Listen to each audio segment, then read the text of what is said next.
Greetings, comrades. Here's part 2 of the October Hall book review. Between September and October, I think this is going to be enough to last me for quite a while. Maybe a few special purchases here and there, but I think this will keep me out of trouble. The first book is this book, The Chaos of Stars. This is a children's book. It's about a young girl who is the daughter of immortal gods, like the Greek gods. They're immortal, but she is not. So that creates an interesting family dynamic. She kind of tries to get away from it, but, trying to get away from your family, sometimes not so easy.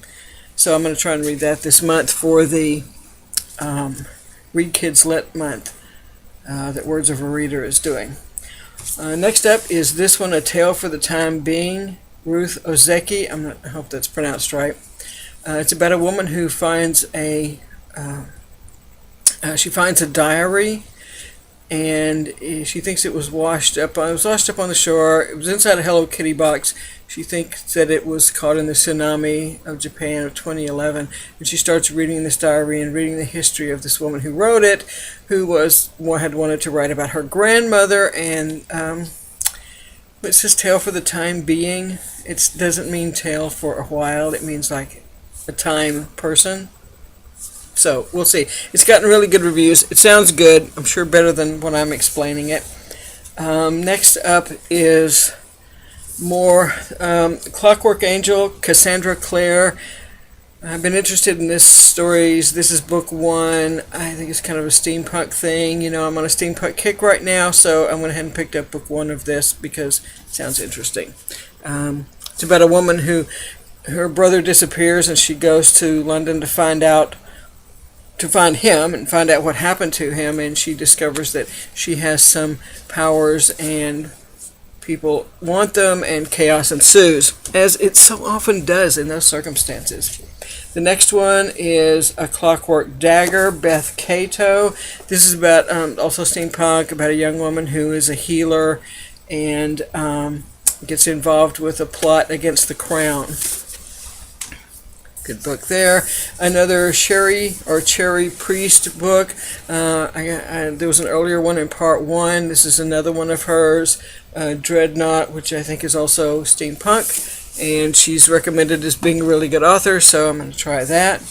The next one of my favorite authors, Carlos Ruiz Zafón, Marina, is the name of this book. He is the one who wrote Shadow of the Wind, perhaps my all-time favorite book.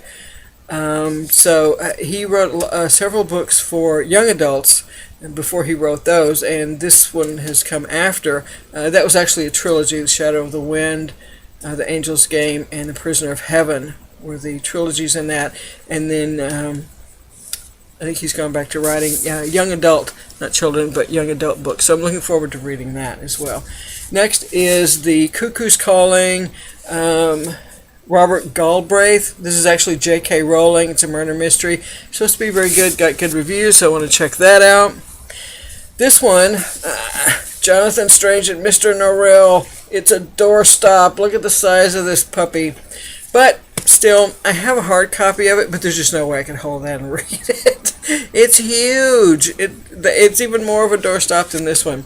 I actually saw this book divided up into 3 separate like mass market size books, but I was never able to find it that way. I don't know where that person got that, but I found this at I think it was like the Friends of the Library book sale, and it's like $1, something like that. So I thought for a reading copy it'll be pretty good. I can sit and hold this one on my lap or whatever, because I've been wanting to read it for a really long time, but it's just too massive to carry around and deal with, as good as it was. The next one is The Little Old Lady Who Broke All the Rules. Well, you know what? I just had my 64th birthday. I saw this. This was also at the Friends of the Library book sale. I'm not going to do all of those that I got. Most of them were a bunch of murder mysteries that I read, but a few I'll throw in here. So it sounds inspiring. Just what I need at this age. Breaking all the rules. This next one, The Clockwork 3, by Matthew Kirby. I think this is his first book. I think it says it's kind of 3 kids have an adventure, clockwork stuff. Okay, what can you say? I don't know. It sounded good enough. And then this one I don't even really know what this book is about because it doesn't really say on the blurb. It says somewhere, it says it's a fantasy. I don't think it's like a werewolf kind of fantasy thing, but it seems to take place around the turn of the century or the Industrial Revolution. I don't know if it's a kind of steampunk story or not. It just doesn't tell. I don't know. But it intrigued me enough to have me get the copy of the book.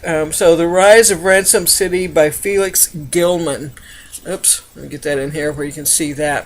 Also, I like the cover of it. I like this kind of like, whatever the reverse of embossed is the way this is, the old paper, and then it's got this thing on here that makes it look like book cloth. This is actually the cover of the book, as you can see, but it looks like it's actually the book cloth part of the book. So, pretty well done. I like that. I thought that was pretty good. As I said, I did get some more books. Oh, forgot about these. This one, Perdido Street Station. Can you see that? I don't know how this person pronounces his name. China Mayville?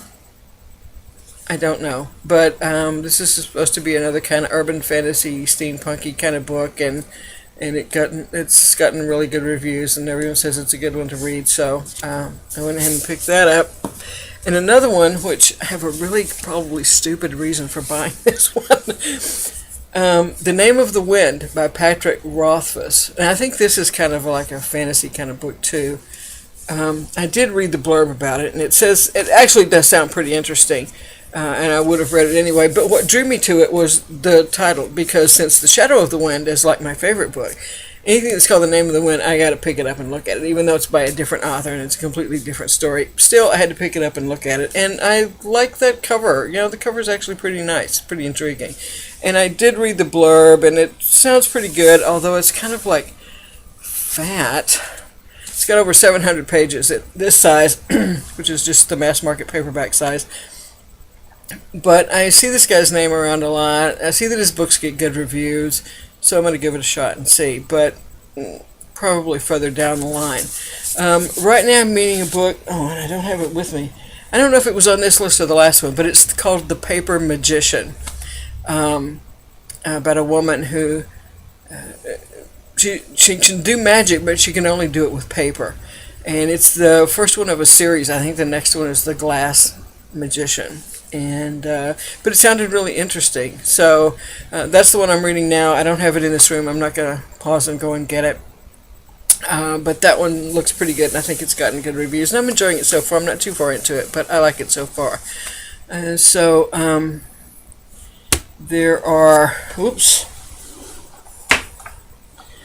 There are other books to go, but I'm going to do those in yet a third part.